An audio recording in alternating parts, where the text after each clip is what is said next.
Well, today I'm going to address a hard starting issue. Not a huge deal, but when the truck gets warm, operating temperature, I've either got a heat soak issue with the starter or a ground or a cabling issue, and combination of both, maybe. I do know we've got some old wires here that I need to replace. I also need to go ahead and take out, since I fixed the alternator, I need to go ahead and take out these old dead wires and get rid of that. But I'm going to upgrade this wire and make it new. The starter wire going to the solenoid is old as the truck, from 1991. I'm gonna look at my ground straps, which I'm gonna raise the truck on the lift here, make sure my ground straps are good, clean, and heavy enough and hooked up. Just clean them off. Those are the most common issue. So you got a ground strap here that's coming to here too.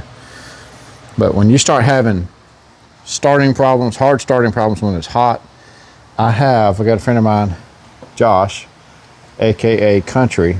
He was in my driveway one day, and I took a ground wire from the battery over to a point on the chassis, which I believe was right about here.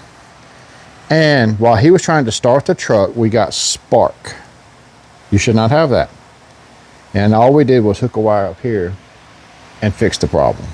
So, and it was no more hard starting. So what I usually do on something like that is bring the vehicle up to operating temperature, get it really good and hot, and then try that. I'm gonna raise it up, check my ground straps, check a few things, and see what's up. There's, I could tell, there are no other ground straps other than guys like this right here. If I can get it to zoom out or zoom in, that little guy right there. I have these. This little black wire that comes off there and comes to over here. So it goes to that point. I could clean that. That only solves part of the equation, because this guy right here, the heavy ground, goes down to the body in the frame, the motor, I should say, in the frame. But right there, it's kind of corroded, and where it screws to the block under there, that's where the load from the starter is making it back to the battery through the ground.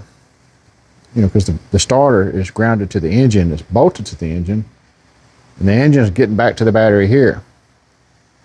This guy right here could be providing some of the, but how does it get back to the battery unless it's coming through here? See?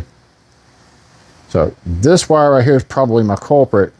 The fact that it is from probably 1991. I just need a new wire.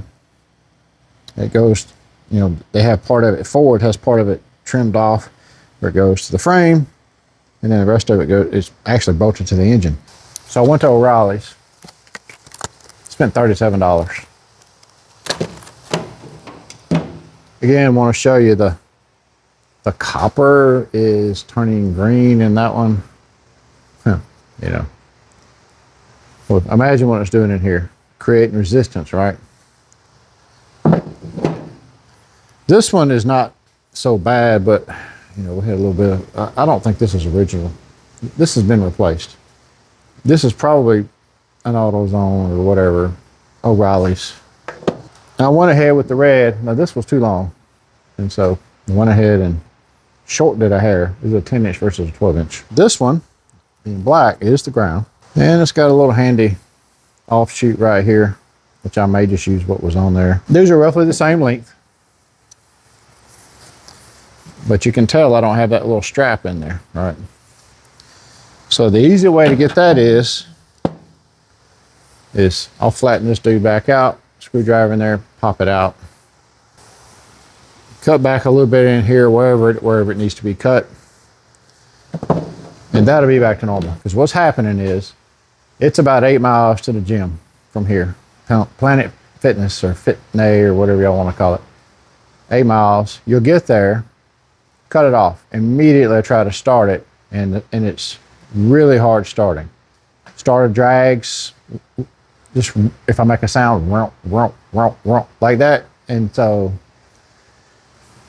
and it's nothing hot. Go in there, spend 45 minutes to an hour, come out, it'll start right up. Could be part of the starter. I doubt it. Doubt it very seriously. But I know the wiring's bad. I've got another starter probably on that table over there. Actually, I got some starters. I found one in my storage. And I'll throw another one on it just to see if it does it again. But I'm definitely going to replace these things because that's just me. There's other things that you'll start to see, especially with fuel-injected engines. Resistance to ground, you start to see other things go on in a fuel-injected engine. Okay, let me show what I got going on here. See what color that is? I mean, that's not your normal steel. It was just like that on the inside. And I've taken my little Dremel here. I've already cut my wire down, so I'm gonna wrap that around it, squish it tight, hammer it down flat, hope for the best. All right, so I went ahead and crimped that down good and tight, smashed it hard, crimped it, squeezed it. Also took the liberty of cleaning up the mounting point down there, shined it up with the Dremel. Well, everything's trying to blur up on me today. There it is, right there, real shiny. Also shined the block up down there. So I'm gonna give her a go here, start bolting it back together. About 15 minutes, it'll be ready to go. All right, just did a little test drive, ran the air. As you can see, I've got condensation here now. Ended up with my finished product here. Going down to ground. I did not use this, but I did come back from the original factory ground here. And usually shutting it off and letting it sit here a few minutes, the starter would just not want to crank it. Let's see what it'll do. Right up. Perfect. Every time. Grounds will get you every time. See if I do it one more time. Usually right here, just drag and drag and drag.